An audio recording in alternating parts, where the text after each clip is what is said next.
सबसे इम्पॉर्टेंट चीज़ ये है कि क्या इनको आने की इजाज़त है या नहीं है। देखें, आपने एक बिल पास हुआ था, peaceful and protection act, that was passed by the senate और नेशनल असेंबली, और उसमें आपने बड़ा क्लियर एक चीज़ को कर दिया था कि आपने अगर कोई जमात ऐसा प्रोसेशन करना चाहती है तो वो अपनी जगह की तयन, टाइम का तयन, किस टाइम पे ख़त्म करेगी उसका तयन, उन तमाम चीज़ों के साथ हुकूमत को सबमिट करेगी और गवर्नमेंट उसको सिक्योरिटी की जो उसमें इश्यूज़ हैं उनको देख कर उसके बाद फ़ैसला करेगी।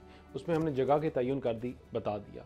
अगर तो वो कोई भी जगह उसके बग़ैर ये करते हैं जो उस पीसफुल एंड प्रोटेक्शन एक्ट के अलावा होगी तो उसके ऊपर तो उसकी वायलेशन होगी। किस जगह पे आप इन्हें बिठाएंगे? देखिए, इनको जो जगह दी हुई है वो आपने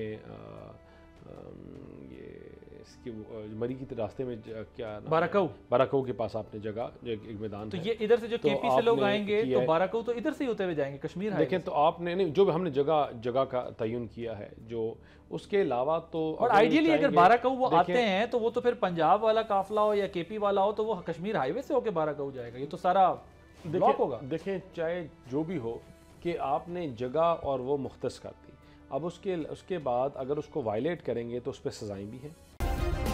सब्सक्राइब करें और बेल दबाएं ताकि कोई खबर रह न जाए।